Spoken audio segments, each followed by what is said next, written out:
샬롬 반갑습니다. 인사들 하세요. 샬롬 하시고. 예수 그리스도는 어제나 오늘이나 영원토록 동일하신 분입니다. 아멘. 저희들은 바뀌지만은 사람은 바뀝니다, 여러분들. 그래서 사람을 의지하면은 우리 잠언 29장 25절에 있는 것처럼 사람을 의지하면 두려움이 끝날 날이 없습니다. 그래서 주님을 의지하신데 특별히 예수님의 임재하심을 사모하는 가운데 여러분들 어제나 오늘이나 영원토록 변치 않은 나의 구세주는 항상 저희와 함께하며 우리 히브리서 13장 5절 배웠죠? 주는 나를 돕는 자신이 하고 강하게 주장하시기 바랍니다.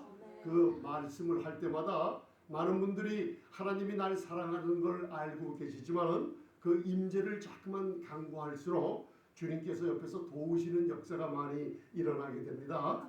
그래서 예수님만이 나의 친구 되시고 그리고 나를 도우시는 분이라는 걸 잊지 마시고 다니시기 바랍니다. 오늘은 저번 주에 이어서 고린도후서 3장을 마지막까지 하고 고린도후서 3장 18절과 사복음서에 우리 교회가 그 3장 18절을 어떻게 적용을 시키며 하나님의 영광 가운데 아들의 형상을 닮아갈 것인가 거기에 대해서 잠시 말씀을 나누겠습니다.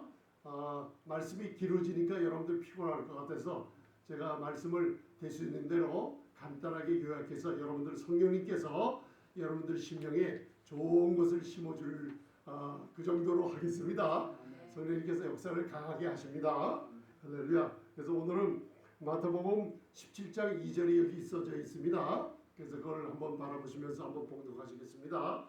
왜 목사님 고린도후서 3장을 하다가 마태복음 17장 2절을 갖다가 이렇게 그림까지 보여주십니까 하면 모세가 시내산에서 율법을 가지고 첫 번째 율법 두 돌팝은 진해에 내려오기 전에 깨트려 버리고 두 번째 율법의 두 돌판을 가지고 내려왔을 때 많은 사람들이 그 얼굴에 모세는 몰랐는데 모세의 얼굴에 비춰지는 하나님의 영광이 은혜와 율법이 섞이는 영광은 영광인데 그 영광을 비추자 사람들이 두려워서 떠났는데 오늘 새 언약의 주인이신 예수님이 사복음서에 오심으로 변화산에서 그 몸이 그 광채가 그 모습이 변화될 때 그리고 그 산에서 내려올 때 모세의 율법 아래 사람들은 다 떠나갔지만은 하나님의 새 언약의 주인이신 의의 직분 바로 살리는 것은 영이요 여러분들은 의의 직분에 대해서 배웠습니다. 의의 직분의 영광이 내려올 때는 사람들이 다들 모여드는 것을 얘기하고 있어요. 그래서 오늘 이 마태복음 17장 2절을 한번 봉독하시면서 묵상하시기 바랍니다. 시작.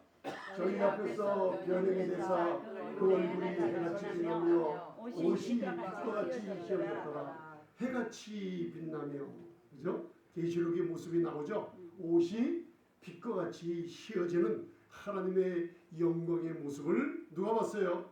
바로 베드로, 야고보, 요한 세 제자를 데리고 올라가서 이 세 제자가 그 모습을 보았어요. 누가 함께 있었죠? 누가 나타났어요? 모세와 엘리야가 나타났어요. 모세는 죽었던 모세인데 다시 보였고 엘리야는 죽음을 보지 않고 올라갔던 교회를 상징하고 있죠. 그래서 예수님 오시기 전에 우리는 성도들은 죽는다는 말을 안 쓰죠. 잔다고 그러죠. 예수님 오시기 전에 소천하신 분들은 바로 먼저 주님이 공중에 강림하실 때 일어나는 상징을 모세를 통해서 주고 그리고 살아있는 우리 교회가 우리가 살아있는 당시에 주님이 강림하시면 우리 교회가 죽음을 보지 않고 예수님의 몸의 영광의 몸의 광채 같이 그 몸의 구속함을 입고 공중에서 주님을 만나게 된다는 표시가 있는데 세 제자 이름 한번 대보세요. 세 제자 베드로, 야고보, 요한이라고 그랬죠. 베드로는 율법을 상징해요. 페트로스 돌. 야고보는 바로 서플란트라고 체인지 된다 그래요. 그 모습을. 그 다음에 요한은 구약의 요카난 바로 율법이 바뀌어서 은혜를 전한다는 뜻이 포함되어 있어요. 그래서 베드로와 야고보와 요한을 데리고 올라가서 그 얘기를 이제 다음에 설교 시간에 하도록 하고, 오늘은 중요한 것은 이 변형대사, 바로 해같이 얼굴이 빛나며 옷이 빛과 같이 휘어졌더라. 휘어졌다는 게 있죠. 저와 여러분들의 지위가 이와 같아요. 그거 모르시죠? 이사야서 1장 8절 18절을 보면 무슨 얘기가 있어요? 너희 죄가 주홍빛 같을지라도 눈과 같이 휘어질 것이요 진홍빛 같을지라도 양털같이 휘어지리라. 기억나세요? 여러분들의 죄가 예수 그리스도의 십자가에서 얼마나 깨끗하게 없애버리고 씻어버렸으면 하나님 눈에 보시기에 그리스도 안에 있는 교회들은 완전히 아름다운 광채만 바라고 있어요. 그걸 우리는 눈으로 잘 보지 못하는데 하나님은 그걸 보시고 계시기 때문에 내가 영광과 존귀로 둘러싼 그런 존귀한 신부이라는 것을 잊지 말고 다니면 하나님이 삶 가운데 그렇게 만들어 주십니다. 그렇지 않다고 생각하면 그거는 역사가 안 일어나요. 여러분들, 영광과 존귀가 내 죄가 치워졌으니 얼마나 아름답게 하나님 눈에 보이실까, 그걸 항상 마음에 두고 주님의 임재를 체험하시길 바랍니다. 그래서 이거를 이제 고린도후서 3장과 비교를 하면 3장 16절에 그러나 언제든지 어디로 돌아가요? 주께로 돌아가면 얼굴이 해같이 빛나사 옷이 빛과 같이 휘어졌더라. 모든 죄인들을 받아주시며, 그죠? 이제는 영광의 보좌 우편에서 앉아 계시기 때문에 히브리서 4장 15, 16절처럼 은혜의 보좌 앞에 저희들이 담대히 나가죠. 그죠? 담대히 나가세요. 때를 따라 돕는 은혜를 얻고 긍휼하심을 얻기 위해서 나가죠. 두 개를 얻죠. 은혜의 보좌에. 긍휼하심은 우리 인간들의 약함으로, 육신의 연약함으로 우리가 쓰러지고 범죄한 것을 긍휼하심을 힘입으면 그 긍휼하심은 다시는 죄를 기억지 않으시는 주님의 보혈의 능력을 다시 한번 기억해 주죠.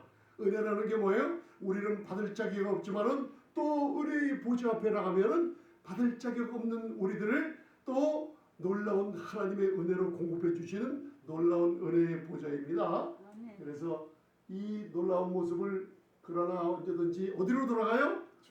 주께로 돌아가요. 교회에 오실 때, 말씀을 들으실 때 주께로 돌아가는 이 예수님에 관한 복음을 들으면은 무슨 일이 벌어지냐면 그 수건이 어떻게 돼요? 벗어져 버려요. 눈에, 얼굴에, 마음에 가졌던 율법의 수건들이 자꾸만 벗어지면 벗어질수록 주의 영광이 여러분들 삶 가운데 밝게 빛나게 나타나게 돼 있어요. 이 마음의 확신이, 그게 안식을 누리며 평강을 누릴 때마다 병들이 치유받고 안 됐던 일들이 풀리는 이유가 어디 있냐면 내 안에 안식과 평강을 다시 한번 되찾을 때 놀라운 축복들이 다가오곤 합니다. 그래서 그러나 언제든지 주께로 돌아가면 수건이 벗겨져요. 오늘 주께로 돌아왔습니까? 주님은 여러분들 죄를 기억하십니까? 아니에요. 여러분들의 의를 기억하세요. 여러분들의 몸은 죄로 인하여 죽고, 그죠? 여러분들의 몸은 죄로 인하여 죽었어요. 그리고 영은, 여러분들의 영은 성령으로 말미암아 의로 인하여 살아서 의의 직분인 걸 기억하시기 바랍니다. 저번 주일날 안 오신 분들 기억하세요. 고린도후서 3장을 읽을 때 여러분들 어느 교회 가서든지 어느 말씀을 들으러 어디를 가서든지 어떤 사역을 공부하시든지 간에 바로 의문의 직분이 있다는 거. 의문의 직분은 구약 율법의 구약의 사역이라고 그랬죠. 따라서요. 의문의 직분. 이것도 무슨 직분이라고 그랬죠? 따라서요. 정죄의 직분. 그거를 우리가 사역을 하지만은 율법과 은혜를 섞은 복음을 듣든지 아니면 내가 전원진지 하면 세 번째 죽음의 직분이라고 그랬어요. 구별하세요. 그러나 우리들은 영은 살리는 것이요 의문은 죽이는 것이죠. 율법을 복음에 섞었다 하면 살려야 죽여요. 죽여요. 내가 왜 오랫동안 신앙생활하면서 이런 멍이 같은 올무가 벗어지지 않나? 뭔가 율법에 이런 섞였던 복음을 듣고 의문의 직분, 정죄의 직분, 죽음의 직분에 풀려나지 못한 거예요. 분명히 구원을 받았는데 이 직분에 관해서 구분이 없으니 나도 모르게 그런 복음을 듣고 잘못된 믿음을 갖고 잘못된 삶을 살고 있는 거예요. 그걸 깨달음을 얻을 때 여러분들이 자유함을 얻습니다. 할렐루야. 그래서 여러분들은 의의 직분, 성령, 영의 직분, 그리고 살리는 직분을 갖고 있다는 거 잊지 마세요. 그래서 하나님이 새 언약의 일꾼들에게 뭘 주신다고 했어요? 만족을 주신다. 만족함을 주세요. 그러니까 삶 속에나 우리 가정이나 자녀들에게, 기업이나 우리 교회에게 삶 속에 만족함을 얻으려면 새 언약에 대한 확실한 증거가 내 마음에 기록되어 있어야 됩니다. 아멘. 새 언약의 증거가 어디 있다고요? 내 마음에 새 언약의 증거를 조금 이따 이제 말씀 나누지만 하나님이 기록을 해버렸어요. 그래서 그 새 언약의 증거가 여러분들 우리 성찬할 때 매주 듣는다 그랬죠? 아멘. 뭐예요? 얘기해 보세요. 새 언약의 증거가 내 마음에 새겨져 있는데 이게 무슨 소리예요? 불의를 기억지 아니하고 죄를 기억. 할렐루야. 날이 이르리니. 예레미야 31장에, 에스겔서 36장에 먼 몇천 년 전에 앞으로 예수 그리스도의 십자가의 죽음과 부활을 통해서 우리 교회들에게 새 언약이 오는데, 새 언약 먼 훗날에 이르기를 내가 내 법을 저희들 마음에 기록하며 생각에다 두고. 그게 무슨 뜻이에요? 새 언약을 기록해 뒀는데 그 새 언약의 한 가지 함축된 내용이 뭐냐면 성령이 증거하시죠. 새 언약은 누가 증거해요? 성령이죠. 성령이 누구의 영으로 더불어 증거해요? 내 영으로. 그 한번 얘기하시죠. 따라서 성령님이 성령님이 내 영으로 내 더불어 영으로. 새 언약을 증거하십니다. 새 언약을 증거하시다. 새 언약을 증거할 때마다 너희의 불법과 너희의 죄를 다시는 영원히 기억지 아니하리라. 아멘. 저는 그게 무슨 소린데 그게 그렇게 대단해요. 여러분들 율법에 얽매여서 풀려나지 못한 수십 년을 생활하다가 이 말씀을 한번 깨닫고 나니까 이 양심의 자유와 마음의 평강이 얼마나 솟구쳐 오는지 생수의 강이 터져버리더라고요. 그렇지 않으세요? 여러분들 뭔가 이 죄 때문에, 조상죄 때문에 뭔가 애쓰고 고군부터 하던 과거의 신앙생활 기억하십니까? 거기에 묶여서 이걸 어떻게 해결하면 좋지? 이게 어떻게 하지? 그런 생활하다가 이 새 언약의 복음의 은혜의 말씀을, 그리스도의 은혜의 말씀을 듣고 성령께서 나의 영으로 더불어 증거하시는 소리를 들으니까 자유함을 얻게 되는 거예요. 아멘. 할렐루야. 아멘. 예전에는 여러분들이 나비가 됐다가 갑자기 내 필링이 나는 더러워졌어. 왜? 과거 생각이 나고 내 잘못했던 생각이 나고 또 옆에서 부부싸움 하다가 과거를 들춰내고 자꾸만 그런 가운데 있으면 나비처럼 벌벌 자유롭게 날아다니는 성도님들이 갑자기 애벌레가 돼가지고 꿈틀꿈틀 벌레가 돼가지고 기어다니는 징그러운 생활을 한 적이 없으세요? 그런 느낌을 갖고 사탄이 머리에다 돌을 던져놓는 거예요. 스트롱홀드, 견고한 진이. 여러분들 영적 전쟁이 어디 있다고요? 따라하세요. 내 마음의 생각에 내 마음의 생각에 견고한 진이 있습니다. 견고한 진이 있습니다. 돌을 던지면은 그냥 마귀가 나 여기 있다 그래서 돌 던지는 게 아니고 율법이라는 걸 듣고 던져줘요. 네가 뭘 해야지 하면서 율법을 들으면은 내 육신이 좋은 게 있어요, 없어요? 내 안에. 없어요. 여호와서 7장을 바라보면 내 속에 있는 육신 안에는 선한 것이라고는 조금도 없어요. 아멘. 이게 가만히 있다가 복음에 율법적인 복음이 딱 듣기만 율법이 가입만 되면 이 육신의 죄의 정욕을 흔들어 버리기 시작하는 거예요. 아멘. 그래서 내가 왜 이러지? 근데 내가 왜 이러지 하는 게 내가 아니에요. 내 육신이지. 그래서 너희들은 육신대로 살지 말지어다 한 거예요. 아멘. 육신이 내가 아니에요. 사탄이 속이는 거예요. 아멘. 나는 나의 속사람이 영이 나예요. 아멘. 하나님의 모든 축복을 바로 내 영에 알고 있어요. 이 속사람이 진짜 여러분들이에요. 아멘. 나쁜 생각 떠오르면 이게 다 육신의 생각이지 여러분들 생각이 아닌 걸 알아두시기 바랍니다. 아멘. 여러분들이 심리학자들이 풀지 못하는 정신병자, 그 다음에 이 정신적인 멘탈 일리스, 이 정신 상태, 우울증 이런 걸 고치는 비결은 이 로마서 강의를 바로 들으면 다 풀려요. 은혜가 풀어줍니다, 여러분들. 또 그쪽으로 나가면 오늘 시간이 너무나 갈 거 아니에요. 그러니까 나쁜 생각이나 좌절시키는 생각은 나예요, 아니에요?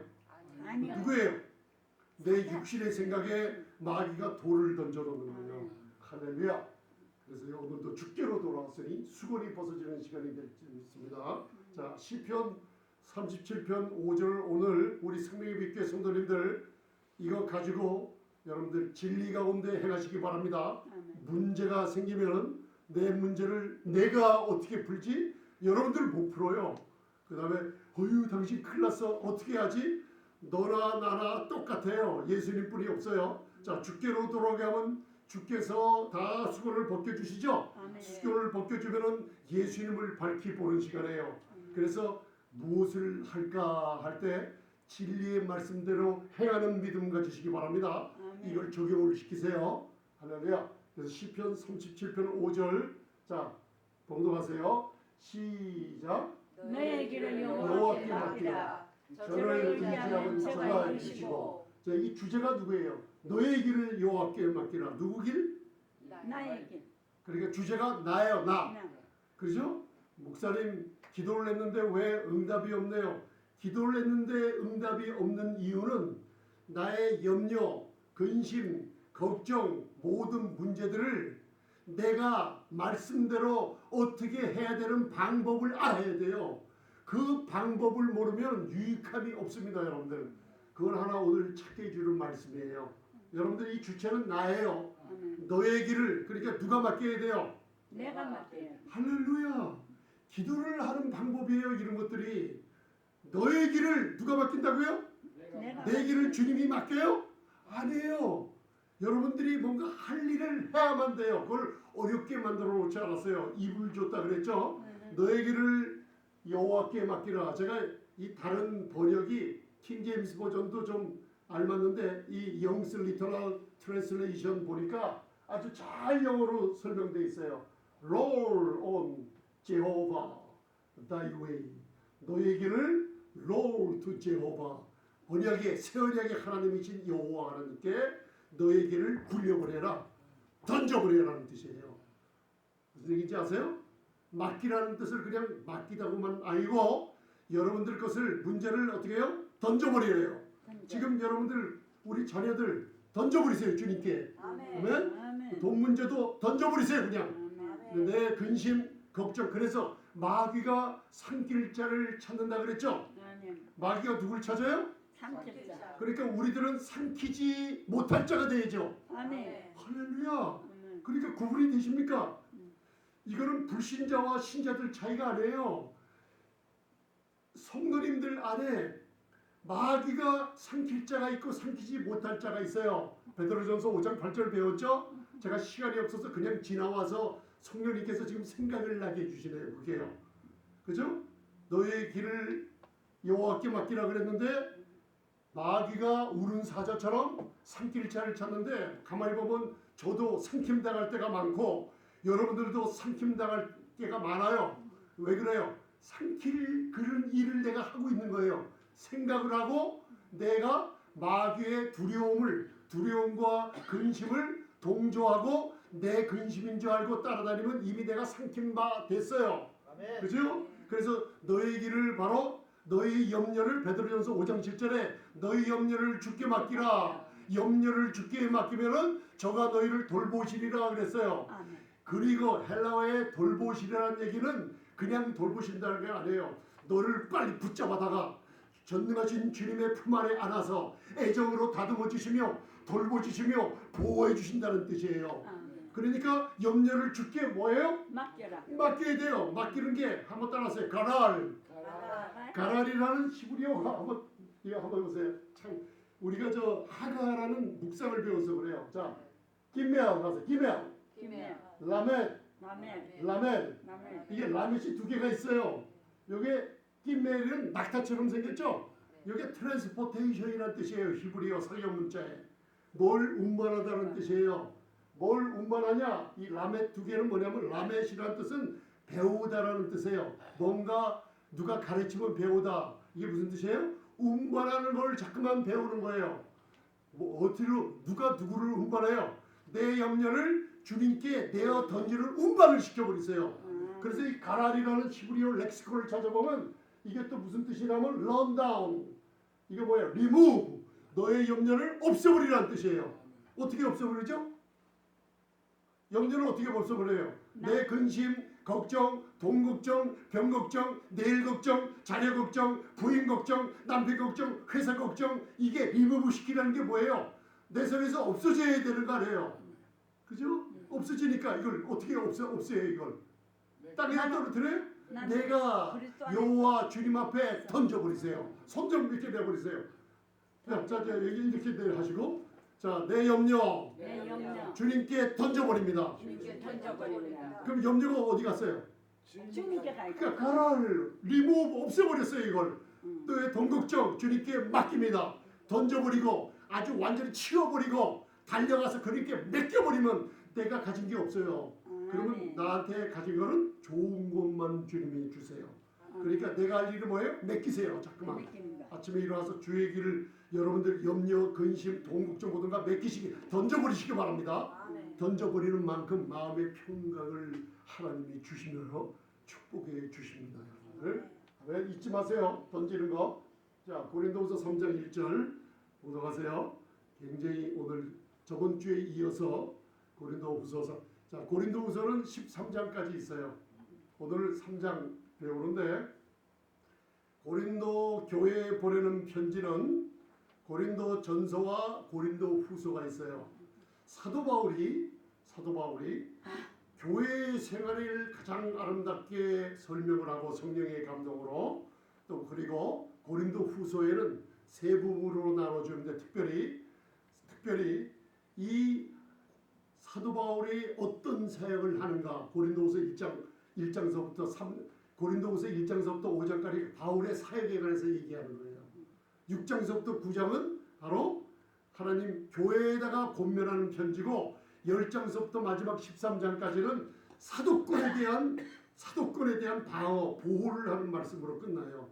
그러니까 오늘 이 사도권에 대한 하나님의 이 말씀을 통해서 사도 바울에게 닥친 환난 중에 교회와 복음을 전하는 사람과 그리고 우리 주님과의 관계에 놀라운 축복을 얘기해주고 있는 겁니다, 여러분들. 그래서 사도 바울의 첫 서신서가 로마 교회에 보내는 편지죠. 그 다음 고린도전서, 그 다음 고린도전서 다음에 뭐? 갈라디아서, 그죠? 디모데후서 3장 16절을 읽어보면 모든 성경은 하나님의 감동 숨결로 된 것으로 의로 거룩하게 유익하니 교훈과 책망과 바르게 함과 교훈과 책망과 바르게 함과 의로 교육하는 건 다 사도 바울의 서신서 보면 다 믿음으로 의롭다움을 받는 걸 얘기해주고 있는데 계속되는 건 교훈과 책망과 뭐예요? 바르게 함과. 그래서 서신서 순서가 그렇게 돼 있어요. 로마서에는 교리에 관한 교훈과 고린도 전후에는 성도 생활에 대한 책망과 그 다음 갈라디아서는 뭐예요? 바르게 한 게 나오죠. 그리스도의 은혜의 복음에서 떠나서 율법을 강백상 위에다 놓고 전하는구나 해서 교훈과 책망과 바르게 한가. 그게 계속 세계가 히브리서까지 연결이 돼요. 그걸 교육자들은 마음에 두시고 성경을 보면 됩니다. 자, 고린도후서 3장 1절 봉독하세요. 시작. 우리가 다시 자천한 일을 시작하겠느냐. 우리가 어찌 어떤 사람처럼 청거스를 너에게 붙이거나 꼭 너에게 맡기거나 할 필요가 있느냐. 이게 사도권을 갖다가 공격이 들어왔어요.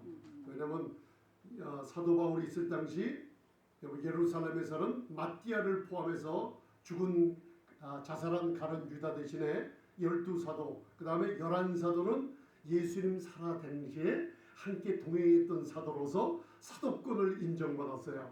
여기서 중요한 게 뭐냐면 우리가 다시 자천하기를 시작하겠느냐. 어떤 사람처럼 청거서를 너에게 붙이거나 이게 무슨 뜻이냐면 그 당시에도 사도권 사도 바울은 예수님과 같이 다니지 않던 인물이야. 너희들 그런 복음 들으면 조심해. 오늘날 무슨 일이 있어요? 교파가 나오고 신학이라는 게 생겼죠. 이런 신학이 안 나왔으니까 이런 사람을 찾아가 하면서 그런 뜻이 포함이 돼 있어요.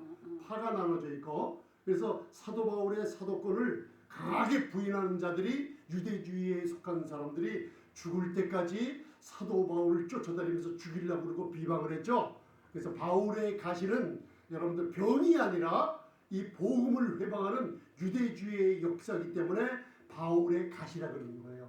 바울의 가시는 질병이 아닙니다. 성경은 성경으로 풀어야 돼요. 목사님 왜 가시가 아니에요? 유대인들은 헤브라이인이지만 하나님의 징계가 시작될 때 구약을 읽어보면 말라기서나 읽어보면 바로 징계의 이방 민족을 보낼 때 허리에 가시처럼 내가 두리라 그랬어요.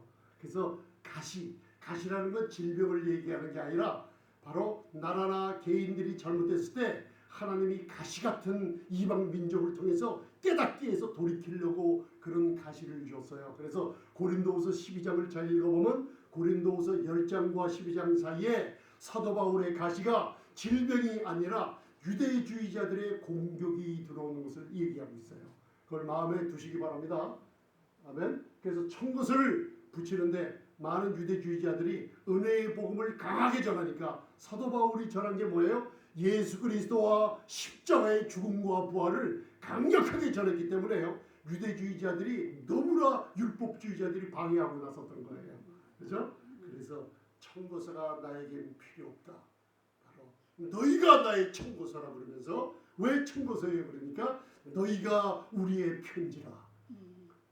율법을 전하는 자들은 율법은 겉에 율법의 돌판에 기록되어 있지만은 은혜의 복음은 하나님의 성령께서 역사하시는 것이라 너희 신비에 기록된 것이기 때문에 누가 청고서가 필요한 게 아니라 너희의 그리스도의 편지들이 삶 속에 나타난 생활을 사람들이 보고 누구에게 배웠는가? 바로 우리의 아름다운 마음을 가진 은혜로 마음은 은혜로 아름답게 하지 않습니까? 생활 속의 열매를 보고 그리스도의 편지의 삶의 모습이 나타나는 거기 때문에 너희가 나의 청고서나 마찬가지라고 그랬어요.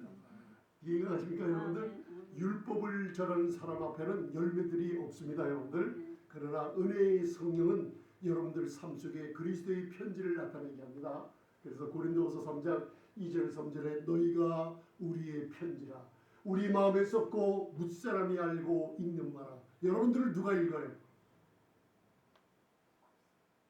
남편은 부인이 읽고 부인은 남편이 읽고 그죠? 여러분들 이웃이 읽고 친구가 읽고 자녀들이 여러분들이 있잖아요. 특별히 부모님들은 자녀들이 매일 바라고 있기 때문에 아비들아 하나님을 본받는 자가 되라고 그러잖아요.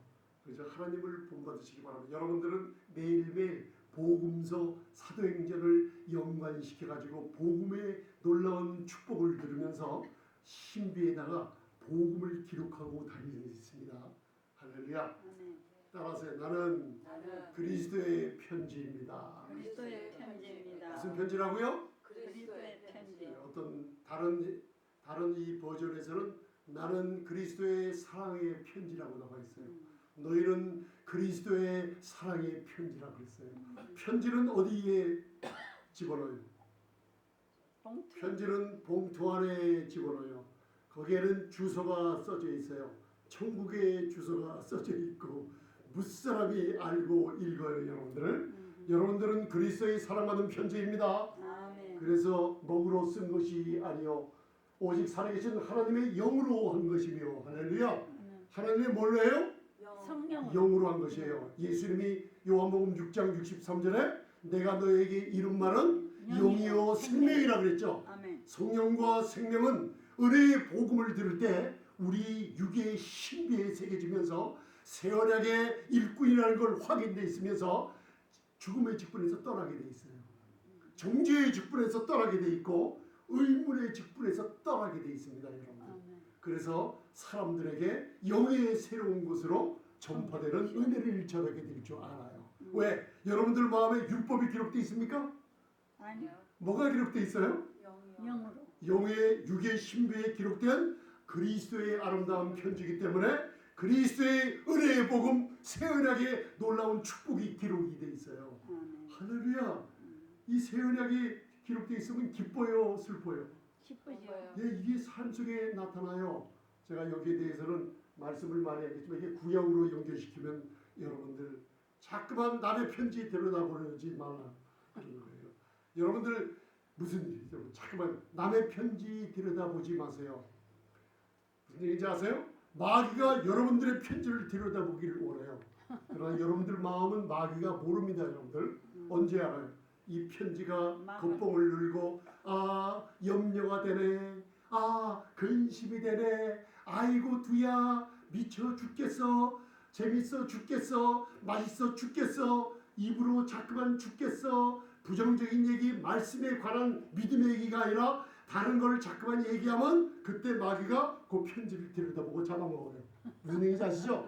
말할 때 여러분들 드러납니다. 네. 그 천사들도 여러분들 마음 알아요, 몰라요? 몰라요. 몰라요.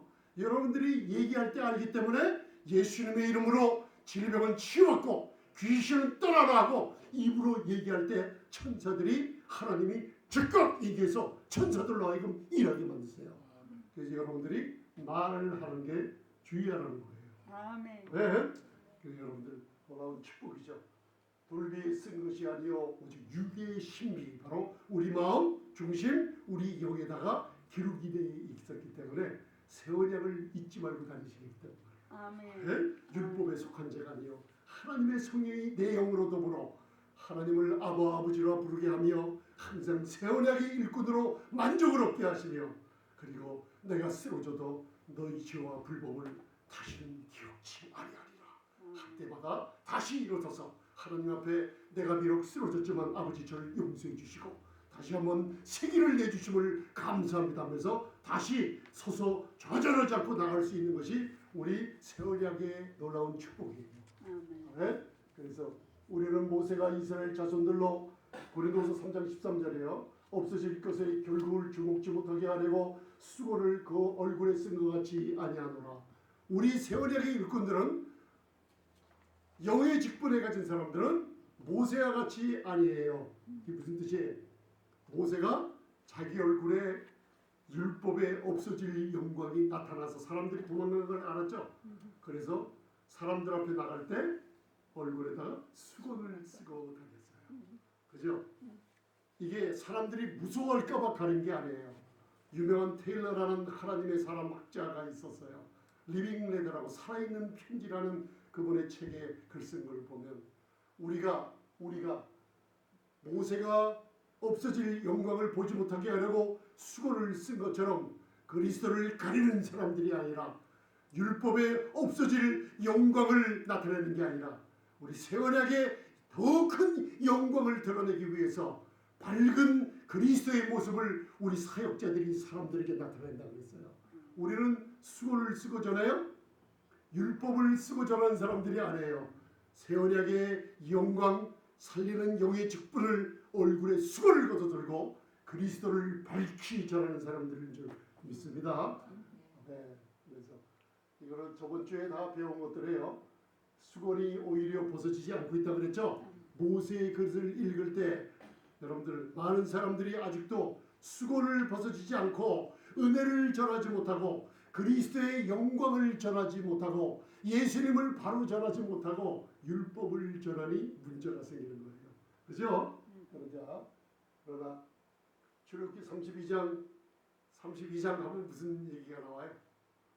모세가 첫 번 율법의 두 돌판을 받아갖고 내려올 때 형 아론과 함께 이스라엘 진중에서는 모세가 없어진 걸 하고 우상 금송아지를 만들었죠. 그리고 출애굽한 지 하나님의 기사와 이적을 여러분들도 예수님의 십자가의 보혈로 구원받은 성도님들인데 어느새 나의 신분을 잊어버리고 율법으로 돌아가 이게 우리의 신이라고 하면서 금송아지를 우상 숭배하는 사람들이 되어 있는 모습을 얘기해 주고 있어요. 그죠? 만약에 모세가 진 안으로 율법의 두 돌판을 가지고 들어왔다 그러면 수백만의 이스라엘 백성 다 죽어버렸어요. 단번에. 근데 모세의 지혜로 진중에 이르기 전 멀리 산 위에서 그들이 우상 숭배하는 걸 보고 대노 진노하면서 던져 깨뜨려버렸어요. 백성들은 살렸죠. 그래서 하나님이 너 왜 깨뜨렸냐 하고 책망하지 않으셨어요. 그래서 출애굽기 34장은 두 번째 바로 돌판 십계명을 주려고 불러오신 거 아시기 바랍니다. 이걸 알아야지 요한복음 8장이 풀립니다. 이렇게 해석이 되죠. 여러분들 그러면 제가 한번 물어볼게요. 성경 연구 시간이라 모세가 시내산에서 얼마 동안 있었어요? 40일. 그렇죠. 40주야를 있었죠. 그죠? 하나님과 대면하고 있었죠. 그런데 마지막 가지고 내려온 게 뭐예요? 십계명 두 돌판을 갖고 나왔어요. 그러면 십계명 두 돌판 외에 모세가 받은 게 뭐라 그랬어요? 생각나도 출애굽기 25장서부터 제가 설교를 많이 했어요. 그림과 함께 어렵게도 금덩어리를 만든 성막을 보여주면서 많이 말씀을 들었잖아요. 모세가 율법의 두 돌판만 가지고 나온 줄 생각하면은 시내산에 대한 그 복음의 의미를 몰라요. 그래서 성서에 예, 그 뭐는 지금 기억이 안 나는. 예, 성서의 모든 시경을 배워갖고 나왔죠. 식양. 그래서 구약에 제일 많이 예수 그리스도가 나타나는 부분이 뭐예요? 시내산에서 40주야를 있을 때 하나님은 모세에게 성막에 관한 비밀, 아들에 관한 비밀, 예수 그리스도의 놀라운 사랑의 아들에 관한 것을 모세의 마음이 충만하도록 알려줬어요. 그래서 여러분들 두 돌판만 갖고 내려온 게 아니라 두 돌판은 마지막에 준 두 돌판이고 십계명은 그 다음 그 외에는 예수 그리스도에 대한 계시를 충분히 가지고 나왔어요. 그거 알아두세요. 그래야지 구약을 설명할 때 성막을 설명하기가 쉬워요. 그래서 진 가까이 오니 송아지하고 춤추는 것을 봤죠. 그래서 그 다음날 절기인데도 저 금송아지를 가리키며 누구라 그랬어요? 이게 애굽에서 우리를 구원해야 한 신이라 그랬어요. 신. 자, 얼마 전에 홍해에서 출애굽한 백성들이에요. 하나님의 기사와 이적을 눈으로 본 백성들이 그래요. 그럼 여러분들이 만약에 이 당시에 살았으면, 내가 만약에 이때 살았으면 나는 그렇지 않을 거야. 내가 어떻게 하나님을 배반하고 금덩어리 팔찌를 다 녹여서 금송아지를 만드는데, 아이 나는 그러지 않았을 거야. 저 이스라엘 자손들은 도라도 보통 놓은 게 아니야. 근데 그런 생각을 하면 잘못이에요. 그죠? 그래서 로마서 15